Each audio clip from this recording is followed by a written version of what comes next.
Hello and good morning from lovely San Francisco, California. I'm currently making my way to Emeryville Amtrak station. Today, we'll be taking a look at what to expect from long-distance coach on Amtrak's Coast Starlight service down to Los Angeles. But first, let's check out Emeryville Station. Emeryville is the closest station to downtown San Francisco that Amtrak's long-distance trains depart from, being located just on the other side of the San Francisco Bay. Now, public transport links are somewhat limited here, although Amtrak do offer throughway bus connections to and from the station, which you can include when booking your ticket. Anyway, the station facilities here are pretty basic, with the concourse just featuring a ticket sales counter, some seating, a small cafe, and a couple of vending machines. That said though, the station, which opened in 1993, is still a fairly pleasant place to wait for your train, and waiting is something we're going to be doing a fair bit of today, as our train, which is number 11, the Coast Starlight, is currently delayed by over an hour. If you prefer to, it's also possible to wait outside.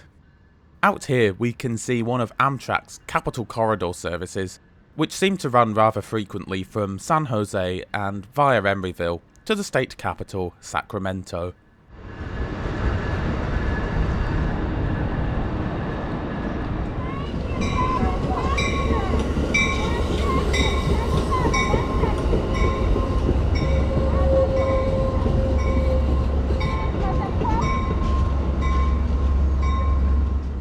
Here's another one of Amtrak's long-distance trains arriving just now.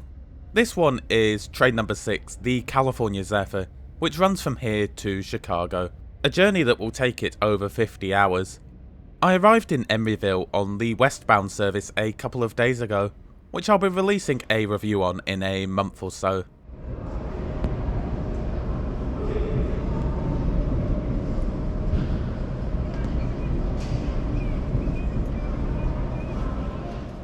Eventually, we're summoned for boarding on track 1. Amtrak employees will tell you to go and stand near one of the letters which are spaced out along the platform, so that you're in line with the correct coaches when the train arrives.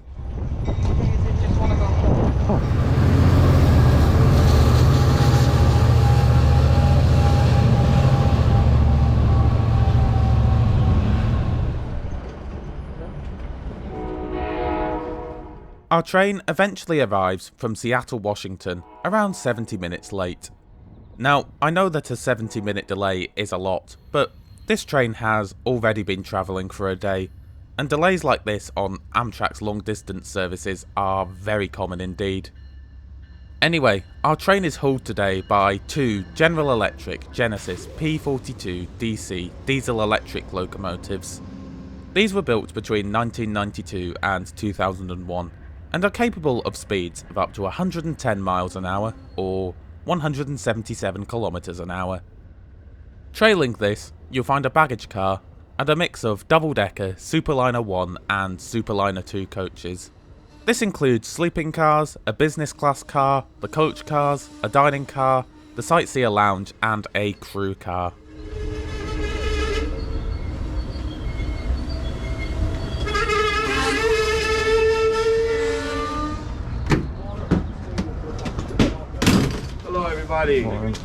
We're gonna let these people detrain first, okay? Before you board, you must show your ticket to the coach attendant, who will allocate you a seat. Unless you requested a lower level seat when booking, you'll be allocated a seat on the upper level. Formalities complete, I've been given a check and allocated seat 65 in the rearmost coach car today, so let's head and find that.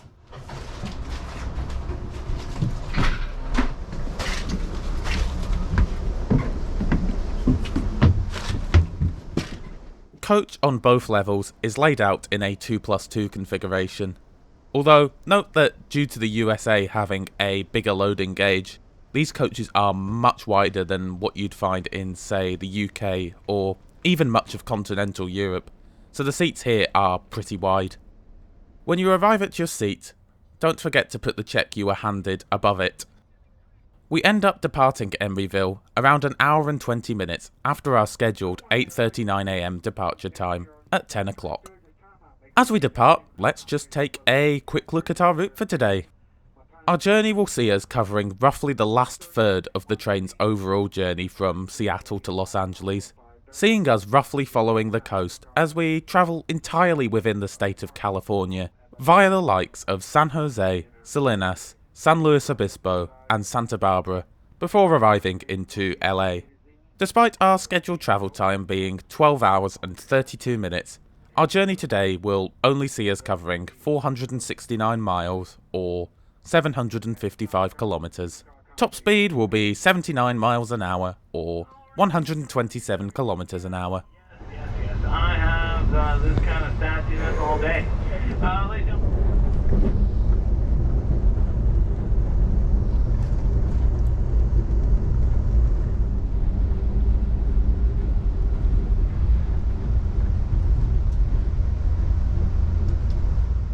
Shortly after departing Emeryville, we passed the nearby Amtrak coach yard.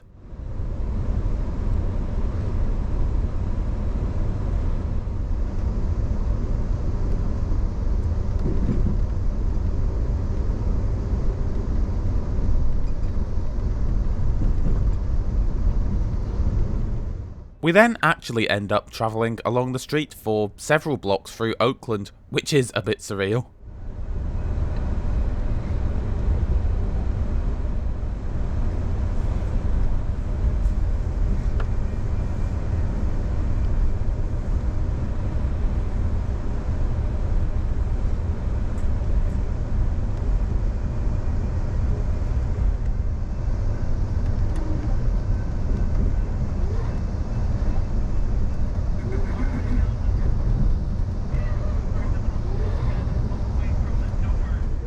From the street, we then arrive at Oakland's Jack London Square station, which will be the first of a number of so-called smoke stops, where the train stops for long enough for us to step off for a few minutes should we wish to do so.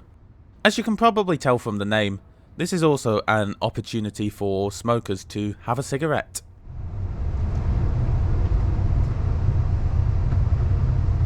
All right, ladies and gentlemen, this is your conductor speaking. Welcome aboard. A lot of you have joined. I must say, I'm loving our easy access to the best window on the train, thanks to the fact that we're in the last row of seating. Now, don't worry, we're going to take a look around our seat in a bit, but in the meantime, it's time for a wander. Much like most aspects of Amtrak, these coaches are rather outdated.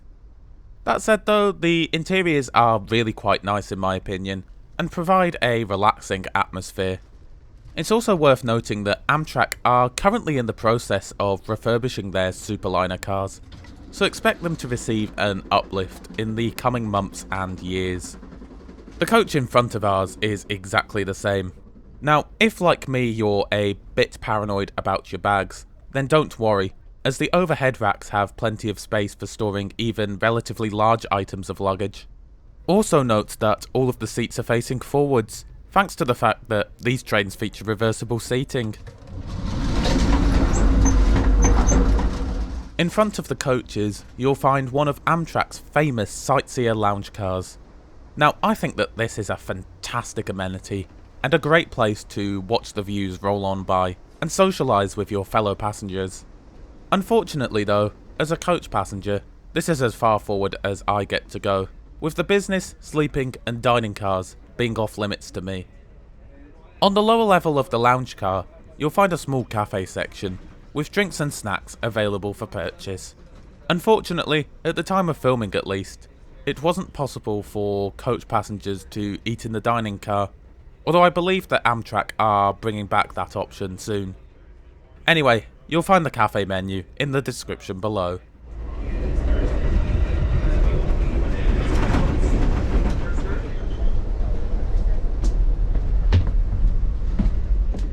So, on the lower level of each coach car, you'll find an even larger luggage rack, as well as the toilets.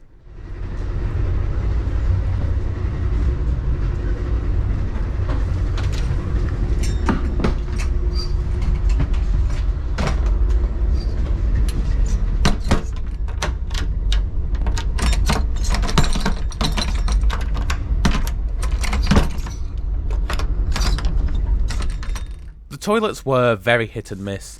Some were pretty clean while others were absolutely revolting. As it is, this is a clean one.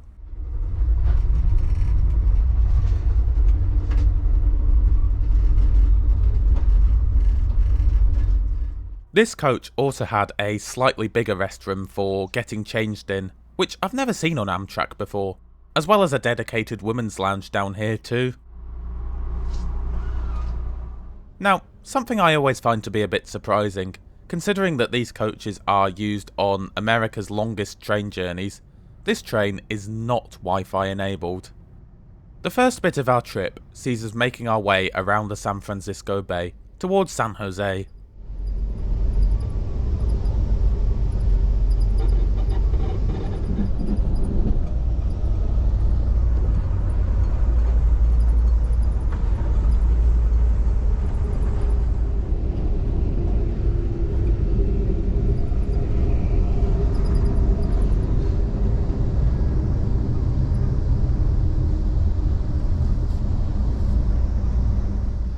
Like the sound of ad-free early access to videos? If so, be sure to check out our Patreon and channel members pages to get this for as little as $1 per month.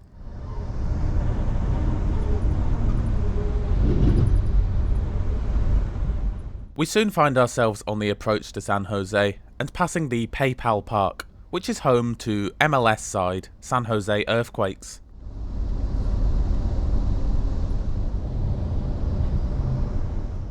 A short time later, we arrive at San Jose Diridon Station.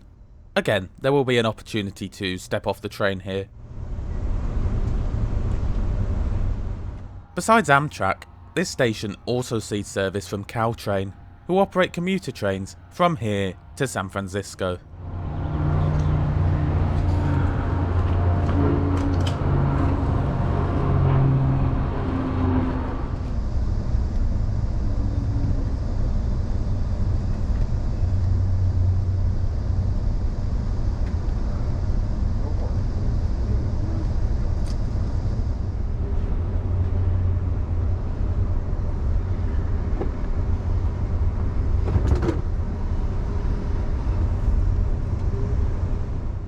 Right, I think it's time for a seat tour. For all intents and purposes, legroom is practically unlimited, even for someone who's over 6 foot. A footrest can be found for added comfort. A seat back pocket can also be found, which contains something I've only ever seen on Amtrak, a safety card. A large and adjustable tray table is provided, and it's not too bad in terms of sturdiness either. A plug socket for each seat can be found by the windows. In the armrest, you'll find controls for the seat's recline and leg supports. These seats offer an amazing amount of recline, although it's kind of necessary when you consider that some people end up spending 3 days at a time in one of these seats.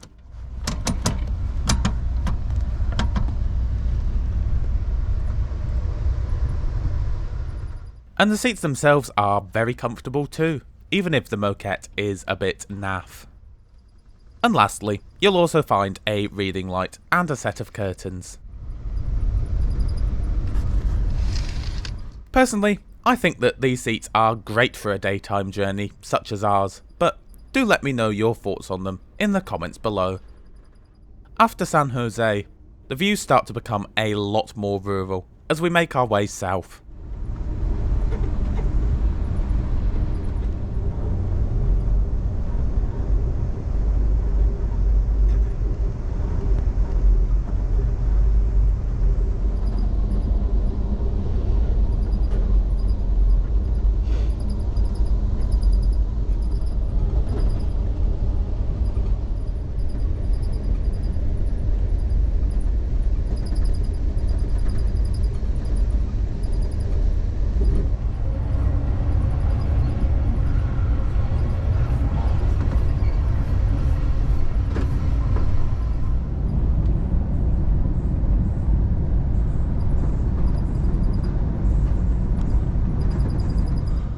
Next up is Salinas, where, once again, there's an opportunity to step off the train. While I appreciate being able to get off and stretch my legs, It does make you wonder how much quicker the journey would be if we didn't have so many long stops.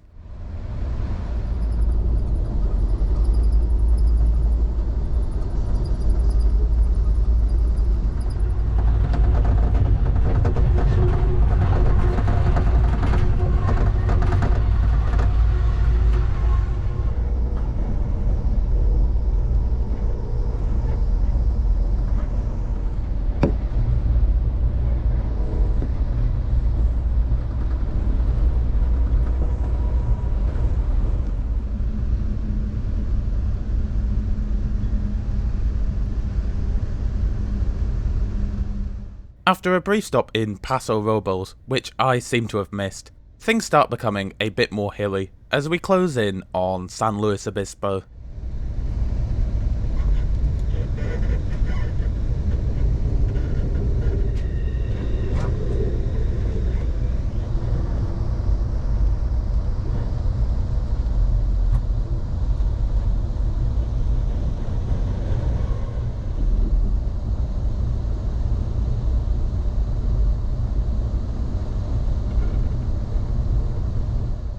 This part of the route features a number of switchbacks or horseshoe curves. That's to say, where the train passes through a curve that sees a change of direction that's in the region of 180 degrees. In just a minute or two, we'll be over by the opposing ridges.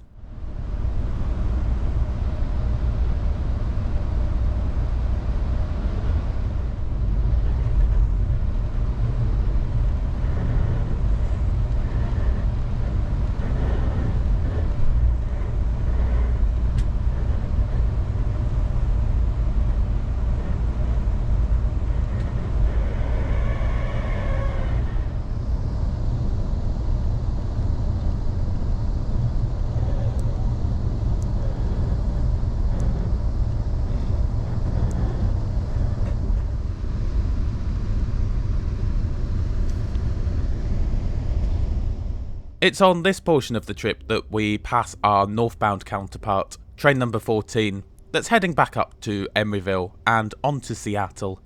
I reviewed the full Coast Starlight route a few years ago in a roomette, which you can find in the top right corner of the screen now. Although be warned, it's one of my older videos, so perhaps view at your own risk. We soon arrive at another horseshoe curve. You see that trestle down there? We'll be on it in a few minutes.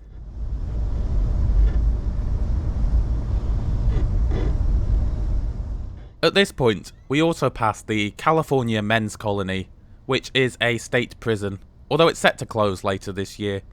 This landmark roughly marks the halfway point between Emeryville and LA, in terms of distance at least. Our entire length of the train. That's kind of a cool sight for those. Again, that's called the horseshoe curve, one of the rarities here.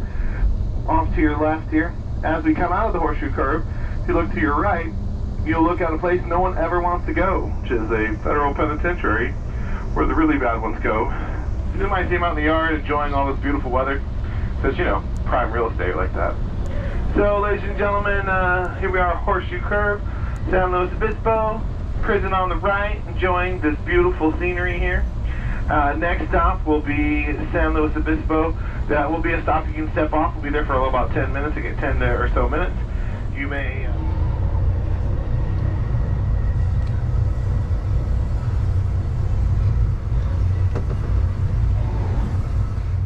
As we make our way onto that trestle I mentioned, you can see where we were up on the hill just a few minutes ago.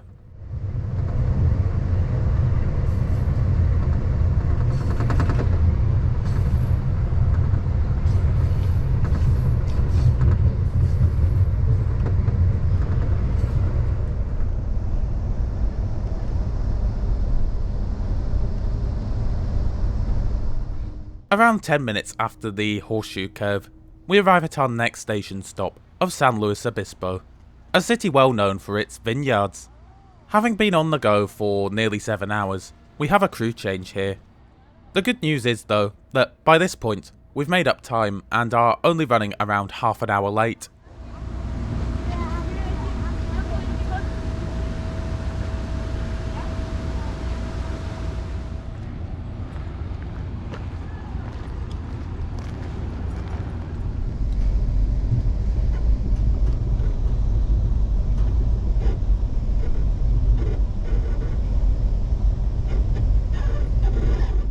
Shortly after departing San Luis Obispo, I decide to head to the cafe to grab a late lunch.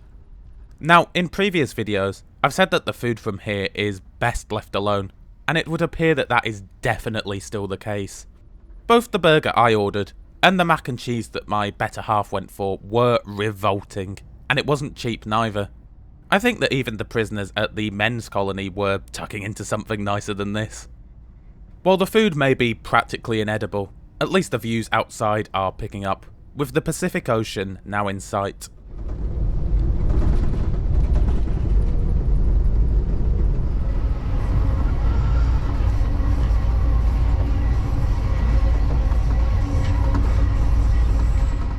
As we make our way along the coast, be sure to keep an eye out of the left of the train to catch a glimpse of some of SpaceX's facilities as we pass Vandenberg Air Force Base.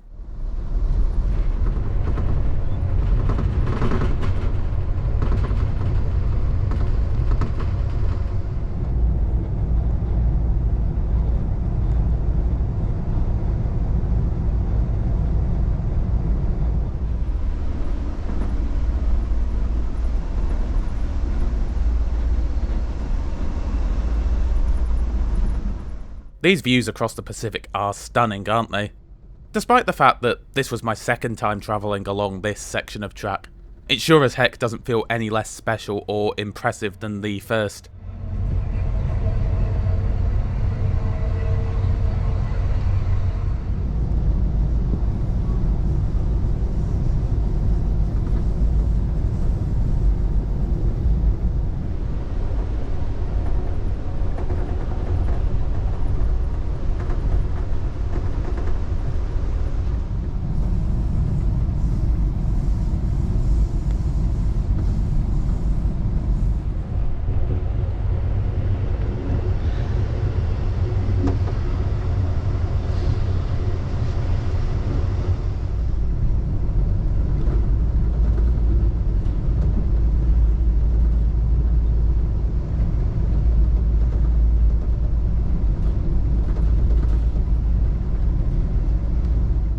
Soon, we're treated to a lovely Pacific sunset.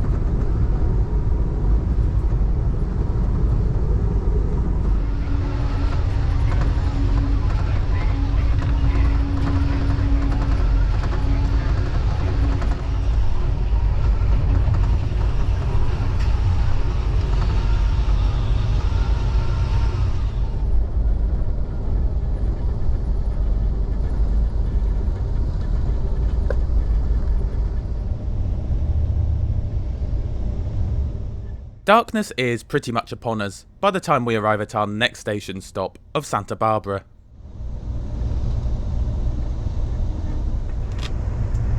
You know by now if you're traveling on the train you need to have your masks on. If you don't have your masks on, cafe attendant will not. From Santa Barbara, it's just a 100-mile canter through the darkness into LA.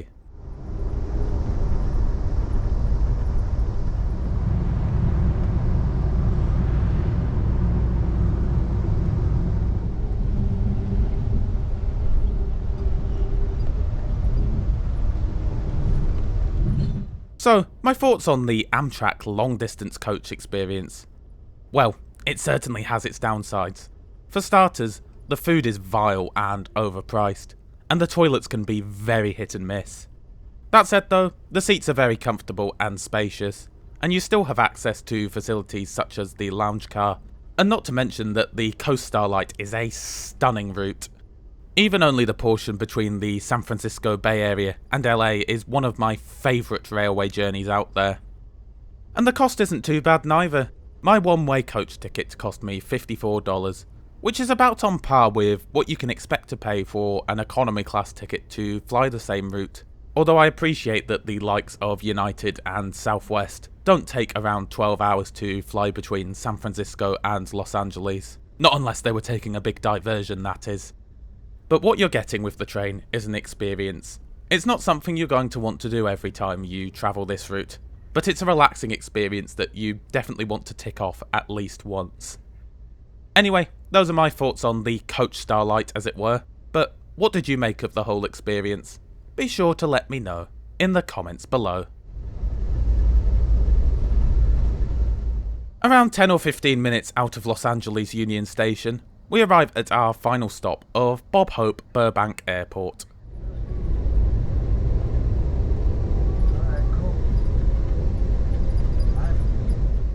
Then things got a bit, well, weird. It's like Amtrak knew to expect the train to often run very late, as there's a massive gap in the schedule, so despite departing Emeryville over an hour late, we pull into Union Station in downtown Los Angeles, around 40 minutes early at 8:30. Yep. Yeah, for sure.